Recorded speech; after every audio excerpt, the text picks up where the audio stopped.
నమస్తే రమ్మగారు. నమస్తే జయ. రమ్మగారు, చందమామ కథలు విని కొంచెం కొంచెం గ్యాప్ వచ్చినట్లుంది. చందమామ కథ చెప్పి మనం సో ఒక చందమామ కథ ఏదైనా అయితే దీని ముందు ఒక చిన్న మాటలు చెప్పాలి జయ. చెప్పండి. చాలా మంది అడుగుతున్నారు, ఏమైనా పుస్తకాల పేర్లు చెప్పండి, ఏం బుక్స్ చదివితే బాగుంటుంది, ఇలా చాలా మంది అడుగుతారు. వీడియోల కింద మన మెసేజ్లు పెడుతున్నారనమాట. అయితే ఈసారి వచ్చే వీడియోలో చెప్తానన్నా, ఇది ఒకసారి ఒక 2-4 వాక్యాలు చెప్తే బాగుంటుంది. చెప్పండి. ఇప్పుడు నేనేమో కొంచెం పాతకాలపు చదువు కదా ఒకటి, రెండోది నేను చదువుకున్నదేమో సాంస్క్రిట్, ఓల్డ్ తెలుగు నేను చదవగలుగుతా. నాకు పాతకాలపు భాష గ్రాంధికం చదవగలుగుతాను. గ్రాంధికం బ్రహ్మాండంగా చదివేస్తాను. విశ్వనాథ్ సత్యనారాయణ గారు అవి బాగా చదవగలుగుతా. అవి మీలాగా ఊరికే తెలుగు వచ్చిన పిల్లలు చదవలేకపోతారు, తెలుగు వచ్చిన వాళ్ళు చదవలేరు. అంటే ఇప్పుడు మా వ్యూవర్స్కి అందరికీ నేనేం చెప్పదలుచుకున్నానంటే, బుక్ షాప్స్కి వెళ్ళండి, బుక్ ఎగ్జిబిషన్స్కి వెళ్ళండి. వెళ్తే పుస్తకాలు చూస్తూ ఉంటాం కదా, మనం చదవగలిగే డిక్షన్ ఉన్న భాషని మీరు సెలెక్ట్ చేసుకోవచ్చు. ఒక్క పేజీ తిప్పితే మనకు అర్థం అవుతుంది. ప్రధానంగా పుస్తకం చదవాలంటే ఇప్పుడు నేను చెప్తాను, నేను ఒక పుస్తకం అని, నేను చెప్పిన పుస్తకం మీకు కొరుకుడు పడకపోవచ్చు, దొరుకుతాయి కానీ నాకు నచ్చే నేను చదవగలిగే డిక్షన్ ని మీరు చదవలేకపోవచ్చు కదా. ఇప్పుడు చూసారు, అప్పుడు మీతో మాట్లాడేటప్పుడే కొన్ని పదాలు నాకు అర్థం కావు. అదే నెక్స్ట్ వచ్చే పదాన్ని బట్టి దీన్ని అర్థం చేసుకుని ఇప్పుడు కొరుకుడు పడరు అని అన్నారు కదా. అదే ఇప్పుడు నిజంగా ఈ డిక్షన్ అర్థం కాదు కదా.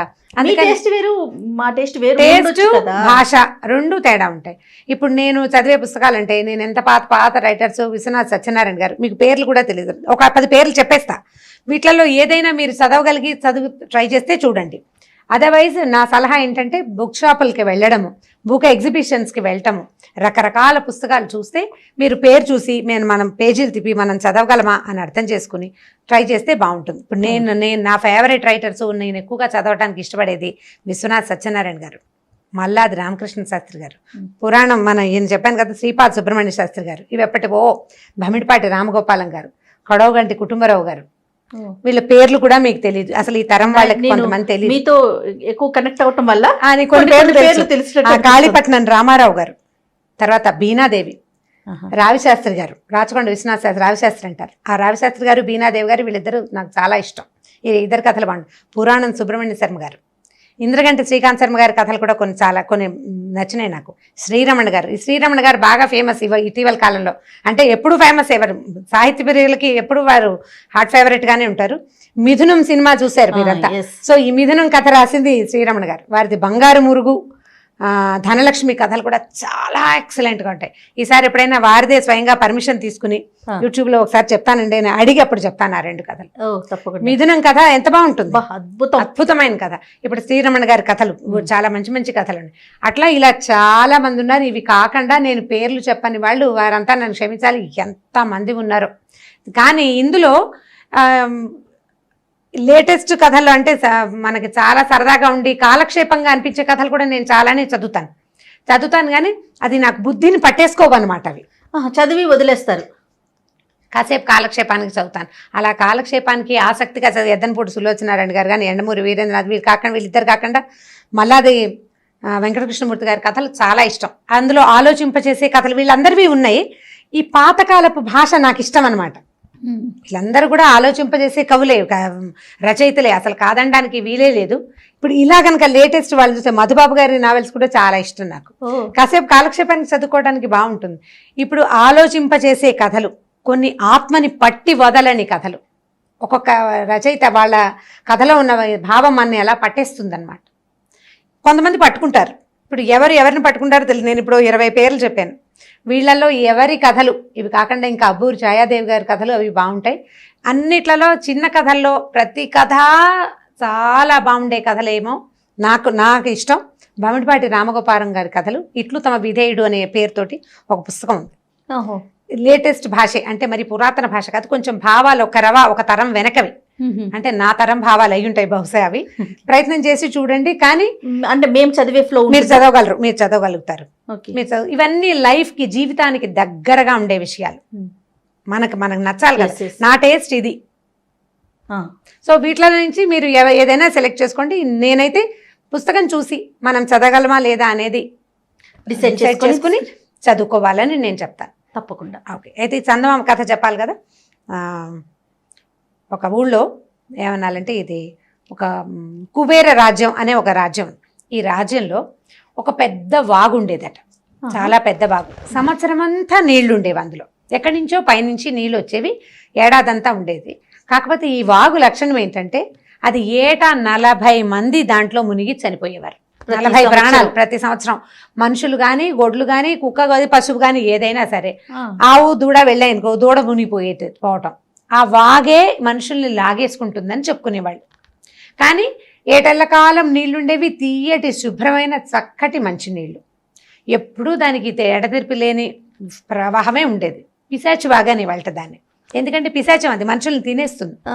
పిల్లలు ఒక 10 మంది వెళ్తే ఎలా జరిగిందో తెలియకుండా ఒకడు మునిగిపోవటం. అయ్యో, 40 అంకె అయ్యాక ఇక ఏం చేసేది కాదు. ఇట్లా 40 మందిని ప్రతి సంవత్సరము పొట్టన పెట్టుకునేది ఆ వాగు. అయితే పెద్ద రాజుగారు ఉన్న నాళ్ళు ఇలాగే జరిగేది. ఈ రాజుగారి కొడుకు సమరసింహుడని ఒక ఆయన, రెండో కుర్రవాడు రాజ్యానికి వచ్చాడు. ఆయనకి చాలా బాధగా ఉండేది. నీరు జీవనాధారం, అది లేనిదే మనం ఉండలేం, నీరు కావాలి. ఈ నీటికి ఈ లక్షణం ఏమిటి, ఇట్లా మనుషులు ఎందుకు మునిగిపోవాలి అని అతను ఆ వాగులో ప్రాణులు మునిగిపోకుండా ఉండేలాగా చాలా జాగ్రత్తలు తీసుకున్నాడట. ఇప్పుడు మనం చేసినట్టే కొద్దిగా కొంచెం ముందుకి బ్యారికేడ్ లాంటివి పెట్టించాడు. ముందుకొచ్చిన నీళ్ళే తీసుకోవాలి కానీ వెనకాలన్న నీళ్ళలోకి మనుషులు దిక్కకూడదు. గొడ్డు గోదా స్నానాలు చేయడానికి, ఇప్పుడు గొడ్లు నీళ్ళలో దిగుతాయి కదా, వాళ్ళకి చిన్న వాగులు, చిన్న చిన్న గుంటలు తవ్వించాడు. ఈ నీటిని అందులోకి మళ్లించేవాడు. అసలు జంతువు అనేది అందులో మునక్కూడదు, మనిషి అన్నవాడు అందులో మునక్కూడదని చాలా జాగ్రత్తగా ఒక 2-3 ఏళ్ళు కట్టడి గట్టిగా చేశాడు. ఈ పిశాచి వాగుకి ఒక్క ప్రాణం కూడా దొరకనివ్వకుండా చేశాడు. అతను అదే శ్రద్ధ మీద ఉన్నాడు. ఇలా వృధాగా చచ్చిపోవటం ఏంటి, పోనీ వదిలేద్దామంటే మన జీవనాధారం అది, నీరు ప్రాణాధారం అయింది కదా, అది లేనిదే ఎట్లా, అసలు ఎట్లా, అందుకని ఇలా జాగ్రత్త పడ్డాడు. ఒక 2-3 ఏళ్ళు అయ్యేసరికల్లా క్రమంగా వానలు పడ్డం ఆగిపోయి ఈ వాగులో నీళ్ళన్నీ ఎండిపోయినాయి. వాగులో నీళ్లు లేవు, అయ్యో చుక్క లేవు.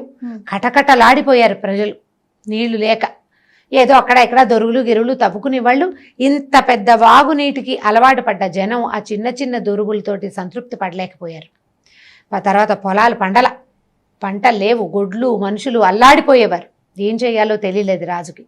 సరే, పురోహితులందరూ ఏమన్నారంటే, ఏదో ఒక ప్రయత్నం చేయాలి, యజ్ఞమో యాగమో హోమమో ఏదైనా చెయ్యాలి ప్రభు.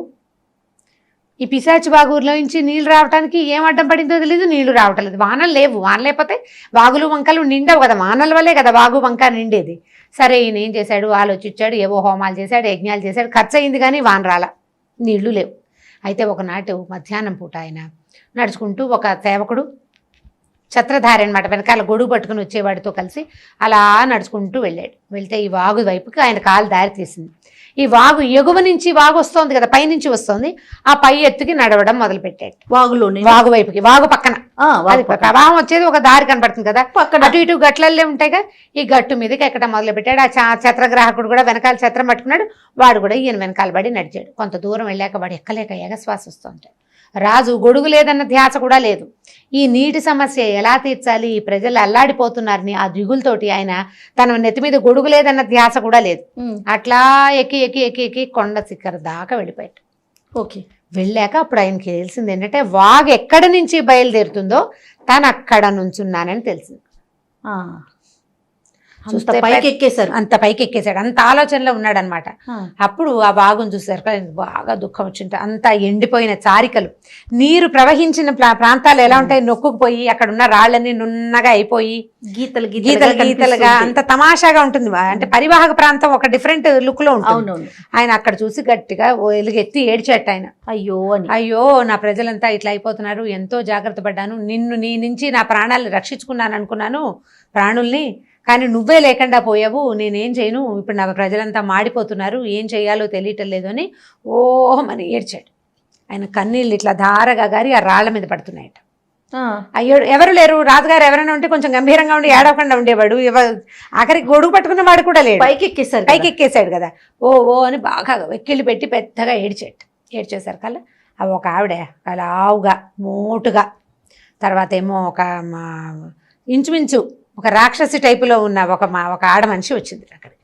వచ్చి, ఏరా అబ్బాయి ఎందుకు ఏడుస్తున్నావు అని అడిగింది. నేనేం చేయను, నీళ్లు లేవు, వాగంతా ఎండిపోయింది, పిశాచి బాగు మా ప్రాణాలకి ఇలా దాపురిచ్చింది, ఇలా ఏమైందో తెలీదు, తింటే తినేసింది, నీళ్లుంటే చాలు అనుకుంటున్నారు ప్రజలు, వాళ్ళని రక్షించడానికి నేను ఇంత ప్రయత్నం చేస్తే అది పోయింది, 40 మందిని ఇచ్చేసినా సరే పర్వాలేదు, నీళ్లుంటే చాలనిపించేస్తోంది ఇప్పుడు అని బాగా దుఃఖపడ్డాడు. పడితే ఆవిడేం చెప్పిందంటే, నేనే రా పిశాచిని, సరే ఒక ఒప్పందానికి వద్దాం, నాకు 40 మంది వేద పండితులు, మంచి బ్రాహ్మలు, బాగా చదువుకున్న ఏమన్నా పండితుల్ని బలివ్వు ఒక్కసారి, ఇక నేను నీ జోలికి రాను, నీకు నీళ్లు ఎడతెరిపి లేకుండా ఉంటాయి. ఒక్కసారే 40 మంది వేదవేత్తలైన పండితులైన బ్రాహ్మణోత్తముల్ని 40 మందిని ఇవ్వు నాకు. వాళ్ళు 40 మంది వచ్చి వాగులోకి గనక దిగితే నీళ్ళు వస్తాయి, వాళ్ళు నీకు ఇంకా బయటికి రారు. ఆ తర్వాత ఇంకెప్పుడు నీ దగ్గర నుంచి ఏ ప్రాణాన్ని నేను తీసుకోను అని చెప్పి వెళ్ళిపోయింది. ఓకే. ఇతను వాదనకు అవకాశం లేదు, ఆ మనిషిని చూస్తేనే ఈయనకి నోట్లో నుంచి మాట రాల, అలా ఎలాగా అది కాదు ఇది కాదు అని అనలేకపోయాడు. అక్కడి నుంచి ఇంటికి వచ్చాడు. సగం దూరం దిగొచ్చేసరికి ఈ ఛత్రగ్రాహకుడు ఉన్నాడు కదా, వాడు బాబు ఎక్కడికి వెళ్ళిపోతాయా అని వాడిని రాజుగారిని చేతులు పిచ్చుకు తీసుకుపోయాడు కిందకి. ఇంటికి వెళ్ళాక పురోహితుల్ని మంత్రుల్ని అందరినీ పిలిచాడు. ఈ పిశాచి బాగు ఇట్లా స్త్రీ రూపంలో, ఒక మొరటుగా ఉన్న ఒక స్త్రీ రూపంలో కనపడింది, నాకు ఇట్లా చెప్పింది అన్నాడు. అనేసరికల్లా మిగిలిన వాళ్ళంతా అన్నారు, బాబు ప్రభు నీరే ప్రాణాధారం, అందరికీ ప్రచారం చేద్దాం, ఎవరు ఇష్టపడి తమ ప్రాణాలని ప్రజల కోసం వదలటానికి ఇష్టపడతారో వాళ్ళని రానివ్వండి చూద్దాం అని దేశమంతా చాటించారు. ఓకే. చాటిస్తే 41 మంది పండితుల్ని జల్లెడేసి పట్టుకున్నారు. ఓకే. వీళ్ళేం మొదట ఎవరు రాకపోయేసరికల్లా ఈ మంత్రులంతా ఏమన్నారంటే, చచ్చిపోవడానికి ఎవరు సిద్ధపడి వస్తారు, మనమే ప్రయత్నం చేద్దామని పాఠశాలల నుంచి, గురుకులాల నుంచి, చిన్న చిన్న ఆస్థానాల నుంచి బలవంతంగా కొంతమందిని 41 మందిని తీసుకొచ్చారు. ఈ 41 మందిని తెచ్చాక అందరికీ చెప్పారు, ఇదిగో ఇట్లా ఇట్లా ఉంది ఈ పరిస్థితి, మీరు వెళ్ళి పిశాచి బాగు దగ్గరికి వెళ్తేనే నీళ్ళు వస్తాయి, లేకపోతే లేదు అని చెప్పేసరికల్లా ఈ 40 మంది తలా ఒక మాట చెప్పారు. మా ఆవిడ కడుపుతో ఉంది, మా పిల్లాడు చిన్నపిల్లాడు, మా నాన్న వృద్ధుడు, నేను చచ్చిపోతే ఆయనకి తలకొరివి పెట్టేవాళ్ళు ఉండరు, నాకు అనారోగ్యం, లేకపోతే నేను ఇంకేదో చదువుకోవాలనుకున్నాను అని 40 మంది నో అన్నారట. ఒక్కడు మాత్రం నేను ప్రజల కోసం చనిపోవటానికి సిద్ధంగా ఉన్నానని చెప్పాడు. చెప్పేసరికల్లా సరే వీళ్ళు ఏమనుకున్నారు, కానీ ఈ సంవత్సరం ఈ ఒకడిని ఇద్దాం, వచ్చే సంవత్సరం ఎవరైనా ఉత్సాహపడితే అప్పుడు అంటే ఒప్పుకుంటే చూద్దాం అనుకున్నారు. ఈ 41 మందిని రాజుగారు అక్కడికి తీసుకెళ్ళాడు. ఈ ఒక్కడిని, అయ్యా మీరు వెళ్ళండి వాగు దగ్గరికి అని చెప్పాడు. జనం అంతా కింద నుంచున్నారు. రాజుగారు ఆయన బండిలో, ఆయన రథంలో నుంచుని ఉన్నాడు, దూరంగా ఉన్నాడు వీళ్ళ దగ్గర. వీళ్ళంతా వాగు దగ్గరికి నడిచి వెళ్ళారు. బ్రాహ్మలంతా వాడిని పట్టుకుని ఏడ్చారు. వెళ్తానన్న బ్రాహ్మణోత్తముడిని పట్టుకుని ఏడ్చారు. అయ్యో నీకు ఇలా వచ్చిందంటే అతను బాధపడకండి, మీరందరూ సంతోషంగా ఉండండి, నా ప్రాణాలు తీసుకునైనా ఈ వాగు మళ్ళీ వస్తుందేమో చూస్తానని రాజుగారు ఏ మార్గంలో అయితే నడిచి వెళ్ళాడో ఆ మార్గంలో అతను పైకి నడిచి వెళ్ళాడు. పైకి వెళ్తున్నాడు. వెళ్తుంటే ఒక బ్రహ్మాండమైన బండ అడ్డం వచ్చిందని చెప్పాను కదా, ఈ నీళ్లు వచ్చే తోవలో పెద్ద బండరాయి ఉంది. ఆ బండరాయి దగ్గరికి వెళ్ళాడు, తను నడుచుకుంటూ వెళ్ళాడు. ఆ బండరాయి దగ్గర నిలబెట్టి, అమ్మా నేను వచ్చాను, నన్ను తీసుకోమని దండం పెట్టాడు. లోపల ఢామని పెద్ద మోతయ్యి ఈ బండ బడేలమని పెద్ద శబ్దంతో పగిలి బ్రహ్మాండంగా జలధారలు వచ్చేసినాయి బయటికి. ఈ రావడం కింద నుంచున్నారే 40 మంది, వాళ్ళ మీద పడింది వచ్చి. ఈ ఎవరైతే దండం పెట్టి పక్కన నుంచున్నాడో ఆయన అక్కడే నుంచున్నాడు ఆ బ్రాహ్మణోత్తముడు. కింద నిలబడ్డ 40 మందిని మింగేసింది బాగు. రావడానికి ఇష్టపడలా వాళ్ళు, కానీ ఈ బండ పగలటము రావడం నీళ్ళేదో సన్నగా పంపులా వస్తుంది అనుకున్నారు వీళ్ళు. అది నీటి ప్రవాహానికి అసలు తట్టుకోవటం కష్టం కదా, అంటే వాగు పైనుంచి రావాలి, ఒకేసారి ఎలా వస్తుందని అనుకుని ఉంటుంటారు బహుశా. ఈ బండ పగలటం ఏమిటి, మొత్తం ఫ్లో అంతా కిందకు వచ్చేసేసి ఈ 40 మందిని తనలోకి లాగేసుకుంది. ఈ పక్కన నుంచున్న బ్రాహ్మణోత్తముడు అలాగే నుంచుని ఉన్నాడు. మెల్లిగా దిగి వెళ్ళాడు. వీళ్ళంతా వెళ్ళిపోయారు. వాగు యథాప్రకారం ఎక్కడ దాకా అంతకుముందు ప్రవాహం ఉండేదో అక్కడ దాకా వెళ్ళిపోయింది. అప్పటి నుంచి ఒక్క ప్రాణిని కూడా ఆ వాగు తీసుకోవాలి. చిన్నవాళ్ళు కూడా అందులో పడితే మునిగేవాళ్ళు కాదు, తేలిపోయేవాళ్ళు. ఆ 40 మంది వేద విప్రులతోటే శాంతించేసింది అనమాట. ఆ తర్వాత ఈ సమరసింహుడు రాజ్యం సుభిక్షంగా నార్మల్గా మామూలుగా అయిపోయింది. ఏమీ లేదు. నీళ్ళు వచ్చేసరికల్లా ఏముంది, సాయంకాలం నుంచి చెట్లు చిగురించడం మొదలు పెట్టేస్తాయి. పిట్టలు పక్షులు నీళ్లు తాగి వెంటనే వాటికి త్రాణం వచ్చేస్తుంది, ఓపిక వచ్చేస్తుంది, ధైర్యం వచ్చేస్తుంది. మనకి నీరు గాలి ఇవి ప్రధానమైనవి. అవి చూస్తేనే మనిషికి సంతోషం కలుగుతుంది. వాటి ఆసరాతోటి బతికేస్తారు. తిండి లేకపోతే ఎలాంటి తిండి సెకండరీ, దీని తర్వాత కదా ఆహారం. నీరు దొరికాకే మనకు ఆహారం వస్తుంది. ఇప్పుడు ఆహారంతో మన బండి నడవదు, ఆహారం తీసుకున్నా కూడా నీళ్లు కావాలి మనకి, ఖచ్చితంగా నీళ్ళు అవసరం కదా. వీటిని చూసేసరికల్లా ఇక వీళ్ళ ప్రపంచం అంతా మారిపోయింది, హెల్తీగా నార్మల్గా దేశం అంతా సుభిక్షంగా అయిపోయింది. ఇది పిశాచి బాగు కథ, ఓకే.